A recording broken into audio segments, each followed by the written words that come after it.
Hello everyone, welcome to a new video. তো এই যে একটা পার্সেল এসেছে, ওটাকে নিতে এসেছিলাম নিচে। তো একটা ড্রেস অর্ডার করেছি, কারণ এর আগেও এই সেম প্যাটার্নের জাস্ট কালারটা আলাদা দুটো ড্রেস আমি অর্ডার করেছিলাম। তো এত কমফোর্টেবল, সেই জন্য ভাবলাম আর একটা অর্ডার করে দিই। এই যে এবার ব্লু কালারটা করেছি, এর আগে একটা কমলা কালার আর একটা রানী কালারেরও আছে আমার। তো খুবই আরামদায়ক, সেই জন্যই অর্ডার করে নিয়েছি, কারণ বাড়িতে রাফ ইউজ করা হবে। আর এই যে দারুণ লাগছে ড্রেসটা পরে। এই যে এখন হয়ে গিয়েছে সন্ধ্যাবেলা, তো হঠাৎ করে রিলস স্ক্রল করতে করতে দেখি যে ওখানে নাগেটস তো নয়, স্মাইলি বানানোর রেসিপি দেখাচ্ছে। তো সেই জন্য এখানে আমি আলু সেদ্ধ করতে দিয়েছি ট্রায়ালের জন্য। জাস্ট 3টে থেকে 4টে মতো আলু দিয়েছি আমি। মা এখানে আমাদের জন্য কালাকাঁদ নিয়ে এসেছে। তো কালাকাঁদ খেতে আমার তো প্রচণ্ড ভালো লাগে, তো সেই জন্য দাদিমার জন্য একটু বাটিতে তুলে নিয়েছি। মা বললো দাদিমাকে দিয়ে আসতে, তো সেটাই দিতে যাচ্ছি। আর একটু খেতে ইচ্ছা হলো বলে দাদিমার ওখান থেকেও একটু খেয়ে নিয়েছি। আর এই যে জয়া আসছে আমার পেছন পেছন, কারণ দাদিমার কাছেও যেতে প্রচণ্ড ভালোবাসে।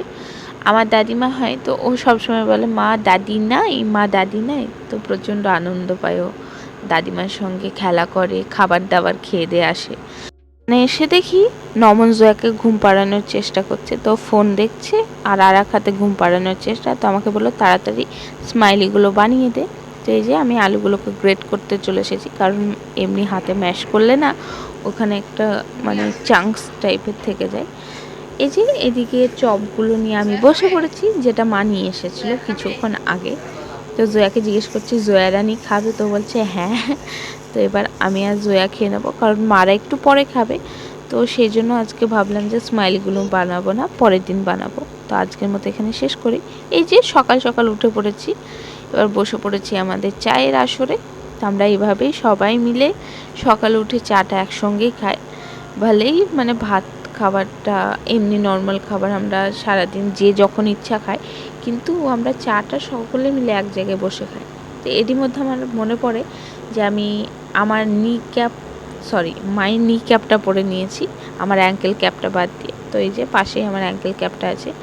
যদিও তোমরা জানো না, আমার পাটা একটু মচকিয়ে গিয়েছিল, সেই জন্যই আর কি ওই অ্যাঙ্কেল ক্যাপটা দিয়েছে। তো মাসখানেক পরতে বলেছে, তারপরেই পাটা ঠিক হবে, সেই জন্য এটা ইউজ করা। আর ওই যে জয়া চলে এসেছে, তো ওর এখন সকাল সকাল উঠে পড়াশোনা করার খুব শখ। তো উঠেই দেখছি বইপত্র নিয়ে আমার কাছে চলে এসেছে, এখনও খাবার দাবারও খায়নি। তো ফোনটা নিয়ে আর ধান্দা করছিল, তোকে আমি হাত দিতে দিইনি। এই যে ও এবার চা খাবে বলে মা চা দাও, মা চা দাও। এরই মধ্যে আবার বই নিয়েও হাজির হয়ে গিয়েছে। তো একটু পড়ানোরও চেষ্টা করলাম। তো দু একটা জিনিস দেখার পরই ও তো খিচিবিচি করছে যে না আর পড়বে না, এবার বইটা নিয়ে পালিয়ে যাওয়ার ধান্দা। তো ওইদিকে পাপাকে দেখে ও পাপার পাশে বসার জন্য একদম যুদ্ধ করছে। তখনই আমার মনে পড়ে যে আমার হাতেও প্রচণ্ড যন্ত্রণা। এখানে তো মা আমাকে বকছে, কারণ মা ভেবেছে আমার মনে হয় এমনি কোথাও লেগে গিয়েছে, কিন্তু ওটা এমনি লাগেনি, একটু বাজেভাবে ঘুমিয়েছিলাম, সেই জন্য হাতটা একটু চাপ পড়ে গিয়ে প্রচণ্ড যন্ত্রণা করছে। এদিকে আমার প্রচণ্ড খিদে লেগেছে বলে আমি খেতে শুরু করে দিয়েছি, আর জয়াও চলে এসেছে ও খাবে বলে। তো ফার্স্টে ভাবলাম যে জয়াকে আগে খাইয়ে দিই, কারণ ও অনেকক্ষণ থেকে কিছু খায়নি, অনেক আগে উঠেছে, আমার আগে উঠে বসে থাকে। আমি তো প্রায় আধা ঘন্টা পরেই উঠি ওর। অনেকের মারা আগে ওঠে, আমি তো লেটে উঠি, কিছু করার নেই। তো এবার যাচ্ছি দাদিমাকে চা দিতে।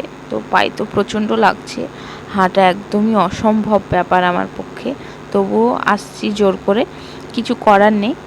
আর এর মধ্যে আমাদের যে পুরনো টিভিটা ছিল সেটা আমরা নিচ থেকে উপরে নিয়ে এসেছি।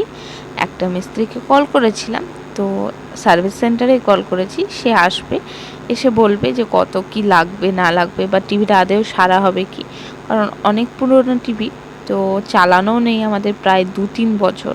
তো কীরকম দশায় আছে সেটাও জানি না আমরা, এমনকি রিমোট পর্যন্ত নেই, সেটটপ বক্স তো ভোলাই যাক, ওসব কথা ভাবাই যাবে না, নতুনভাবেই সমস্ত কিছুটা নিতে হবে।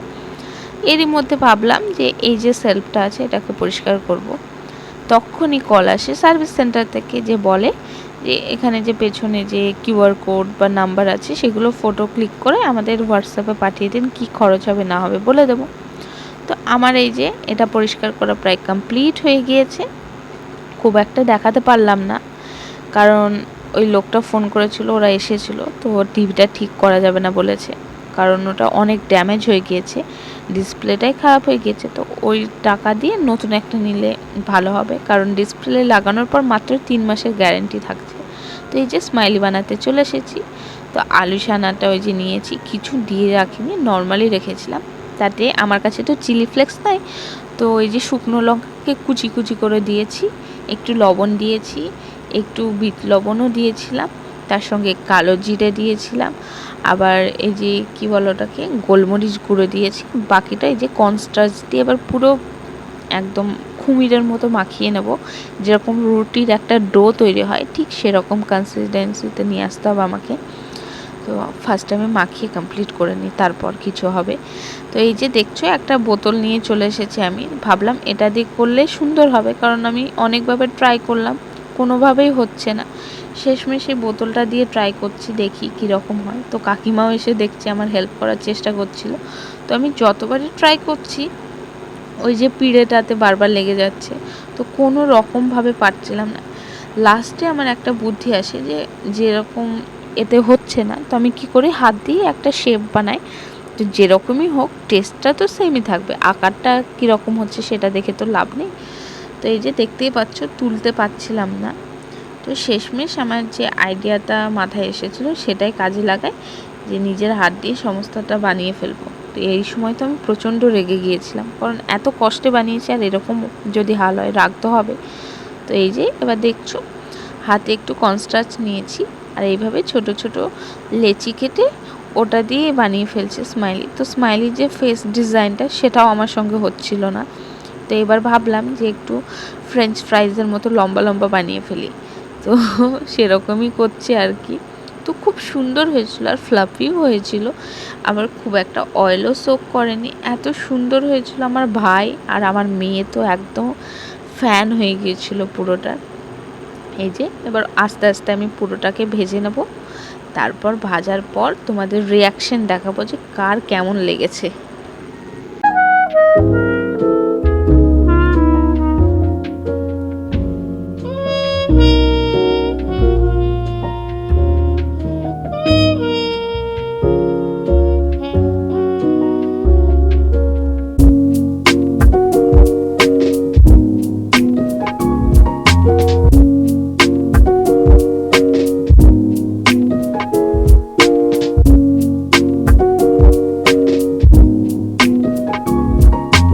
যে ফার্স্ট ব্যাচটা ভাজাই হয়েছে, তখনই মা বলেছিল যে এগুলো ফ্রিজে রাখ তো ভালো হবে। তো সেই জন্যই আমি বাকি যেসব স্মাইলি তো নয়, অনিয়ন রিংস বা ফ্রেঞ্চ ফ্রাইজ টাইপস বানিয়েছিলাম সেগুলোকে ফ্রিজে রেখেছিলাম, ডিপ ফ্রিজে। তো তারপর ফ্রাই করি, খুব সুন্দরভাবে ফ্রাই হচ্ছিল আর দেখতেও খুব সুন্দর লাগছিল। কিন্তু একটাই সমস্যা হচ্ছিলো, যদি একটা আর একটাকে টাচ করছে না তো দুটো চিপকিয়ে যাচ্ছে। তো এটা কেন হলো আমি বুঝতে পারছি না। তো আস্তে আস্তে এইগুলোকেও ভেজে নেবো, তারপর তোমাকে দেখাবো যে রিয়াকশানটা কেমন হয়। জয়া তো খুব খেয়েছে, ওর তো একদম ফেভারেট হয়ে গিয়েছে। এরই মধ্যে জয়াও চলে এসেছে আমার কাছে। এই যে দেখো ঘুম থেকে উঠেছে, উঠেই কান্না করছিল বলে আমি ওকে নিয়ে আসি। তো ভাবলাম যে ওকেও একটা দিই। এই যে দেখো এখানেই ছিপকে গিয়েছে, তো এগুলো একটু সমস্যা হচ্ছে, তাছাড়া খুব সুন্দর টেস্ট হয়েছিল। আর একটু লাইটভাবে ভাজলে একটু ভালো লাগতো আর কি। দু একটা ব্যাচ আমার একটু বেশি ভাজা হয়ে গিয়েছে, একটু পোড়া পোড়া ভাব লাগছিল, কিন্তু বাকিগুলো খুব সুন্দর হয়েছে যখন আমি আইডিয়া পেয়ে যাই। তো এই যে জয়া চলে এসেছে, তো ওকে ফার্স্টে একটা দিয়েছি। তো একটা খাওয়ার পর ওর না খুব ভালো লেগেছে। তারপর এই যে লাস্ট ব্যাচটা আমার যেই ভাজাটা হয়ে গিয়েছে, জয়া তো চলে এসেছে। তো ওকে আমি আটকানোর চেষ্টা করছি, কারণ খুব বেশি ভাজিনি, অল্পই ভেজেছি, তো সবাই মিলে খেতে হবে। এই যে জয়া আবারও চলে এসেছে বাটি নিয়ে, তো নিজে থেকেই তুলে তুলে নিল। তো খুব বেশি নেয়নি, আমি ওকে কিছু বলিও নি, ও দুটো নিয়ে চলে যায়। আর ও সস দিয়ে এটা খেতে খুব পছন্দ করছিল। তো দেখা হবে একদম ওই ঘরে গিয়ে। তো চলে এসেছি, তো অসাম হয়েছে, মানে বলে বোঝাতে পারবো না। মানে বাড়িতে তৈরি হয়ে এত সুন্দর হবে সেটা আমি কল্পনা করিনি। যদিও সাইজগুলো খুব একটা অ্যাপ্রোপ্রিয়েট হয়নি, নেক্সট টাইম যখন ট্রাই করব অবশ্যই চেষ্টা করব যেন শেপ অ্যান্ড সাইজগুলো খুব সুন্দরভাবে হয়। তো এই যে এক্সপ্রেশনগুলো দেখো, তো আমরা খাবারটা ফিনিশ করে নিই। আজকের মতো তাহলে ভিডিওটা এখানেই শেষ করছি। যদি ভিডিওটা ভালো লেগে থাকে please like, share and subscribe to my channel. Thank you for watching. Bye by.